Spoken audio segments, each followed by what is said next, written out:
When you're investing in multifamily, trust me, it can't be just about the spreadsheets and the returns.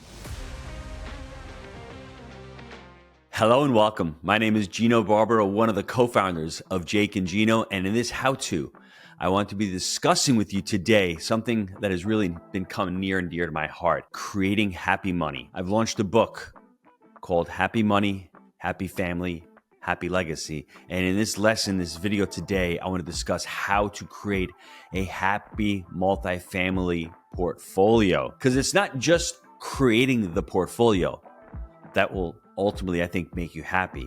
It's also creating a legacy with that portfolio. What are you going to do with that portfolio? What, for me, happiness is being derived from that investment, because there's multiple ways of looking at this. But before I dive into it, if you want a free copy of the book, you can buy it on Kindle for 99 cents. Leave me a review. Email me, gino@jakeandgino.com. Send me your mailing address, and I will mail you out a copy. That's number one. Number two, if you subscribe to our YouTube channel, what I'm going to give you is the ability to get content that's behind the curtain. Now, Jake and I have weekly masterclass calls with our Jake and Gino community. If you subscribe to the Jake and Gino channel on YouTube, you're going to have access to these calls. I upload between 3 and 4 calls a month, so you're going to be getting additional content. So subscribe to the Jake and Gino channel. Now, what I love about the book when I wrote it was more for me, it was more a revelation of my life. And when we start out with that concept of happy money, then happy the family, and happy legacy, it all starts out with you. It all starts out with your childhood. It all starts out with the way you perceive money. To me, it's amazing that you can have two people looking at this green piece of paper and having completely differing emotions and realities of what they think that piece of paper signifies or represents. So the very first thing that I want you to do as you're listening to this, what is the one word that comes to mind when you hear the word money? One word pops into your mind right now. Think about it. If you're not driving, if you're hanging out, write it down. Try this every day. See what word pops up. Is it the same word? For me, I remember years ago, I would think about that word. And a lot of times, word popped up would become fear or scarcity or not enough or hard. And then it started gravitating towards freedom. When I think about money, it's freedom. But is that a good thing or a bad thing? I mean, only you can tell, or only you know if it feels good or bad for you. But if I'm equating money to freedom, then the lack of that money means I have lack of freedom. I didn't want to be tying money to freedom, right? I wanted to have money being tied to the word autonomy now, because that's what money ultimately does for me now. It gives me the autonomy to be able to create these videos. It gives me the autonomy to continue to work with Jake and Gino students. It gives me the autonomy to live at the beach and to possibly buy another home for my family and to enjoy it. And when I think of happy money, the money itself is not going to make me happy. I want to look at it more as the type of money that I'm earning. Happy money is positive. It's energetic. It comes to you in a great state. It flows to you. It may even give you some happy experiences, may give you some happy memories. That's what I want you to think about when you're thinking about happy money. How do you generate more of it? Man, you're doing a great job at your job. You're getting paid. You love your job. That's happy money. You know, conversely, unhappy money is any money that you're earning that's just draining, soul-sucking. Do any of you have that type of experience? A boss you hate, a career that's not fulfilling anymore. I had that towards the end of my restaurant days. I was in the restaurant for over 20 years. Man, towards the end, it became challenging. It became difficult. I was going into work on my days off to make ends meet. It was the definition of unhappy money. Now, where you are right now, I want you to start exploring your relationship with money. And when I started doing this, I was really amazed. And what you need to do, and to be completely honest with yourself, is go back into your childhood. Sit somewhere quiet and try to reflect back then. Some of you may say, hey, I had a great childhood, no issues, no problems.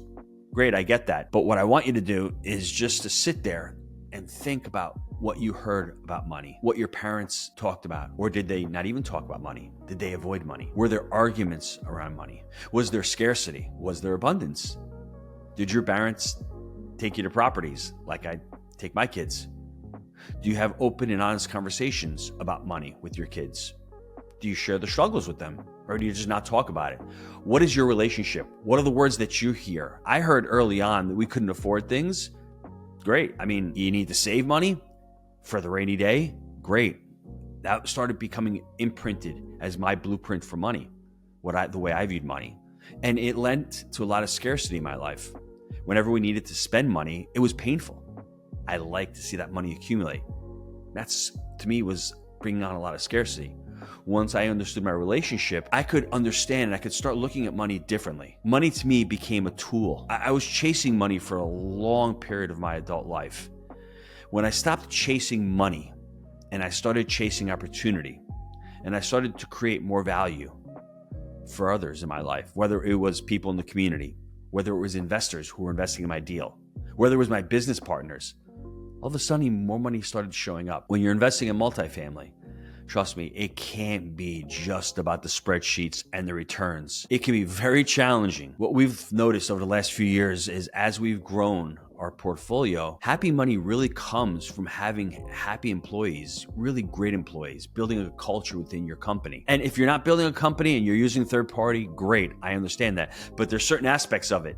You're going to be serving your investors. It can be challenging serving investors. There's quarters that you don't make money. It can be tough.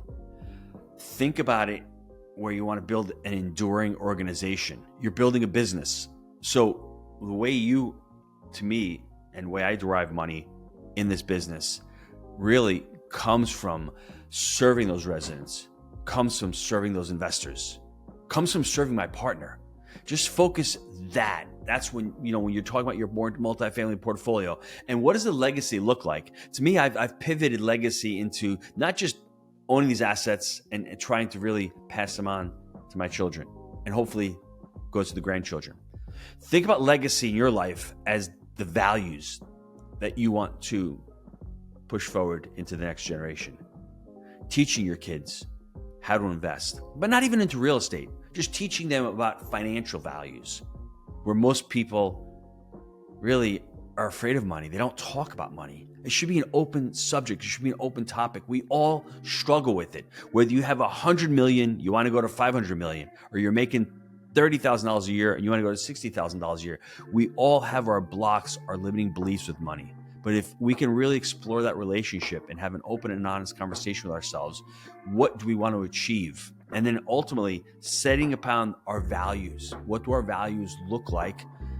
Understanding what our values are, and then building a business or building a more multifamily portfolio based on those values. And I'll end with this. This is important. Think about the end in mind. That's what Stephen Covey always talks about. Start with the end in mind.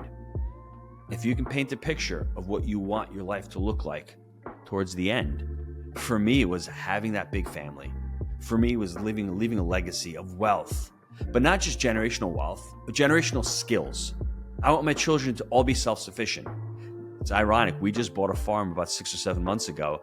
And one of the legacy pieces is I want all of my children to be able to take care of chickens, to be able to grow a garden. We're even buying honeybees now. They may even make our own honey, to become self-sufficient, to have the skills that you need to live a great life so that if something happens, you're prepared. But at the same time, really be appreciative, really be grateful for what we have. Those are some of the values that I want to be able to pass on to the next generation. So thinking about what the end in mind looks like and reverse engineering that, and then taking steps each day. And ultimately, your homework assignment is to continue to work on your relationship with money. Find out what it is. Start challenging yourself. Have that conversation if you're married with your spouse. One of the best things that I ever did with my wife is we sat down and we talked about where we each came from in the relationship with money. And it took us years. I wish we had done it sooner. That's why I wrote this book, because I saw how life-changing it was for me, for my relationship with my wife, and the relationship that I had with my kids when it came to the topic of money. Have that relationship with your spouse. My wife came from a place where money was never talked about. It seemed as if there was never enough. And I came from a place of, hey, we need to save for the future. We need to buy our business. We need to continue to invest in real estate. So when she asked me for money, it's as if she was taking my money away from these other projects I was trying to do, and she didn't understand, well, you've got extra money here. We were never on the same page. I want you to be on the same page with your spouse. I want you to discuss how you were raised with money and how you can both come to an agreement on how you're going to spend the rest of your money and the rest of your lives together in peace and in harmony. Happy money, happy family, happy legacy. Go to Amazon, buy the book. And like I said, if you leave me a review, send me a screen grab of that review, email me, gino@jakeandgino.com. I will send you out a free copy in the mail. Thanks again, and I will see you all on next week's How To. Thanks for tuning in. If you enjoyed today's video, be sure to like and subscribe so you'll never miss another episode.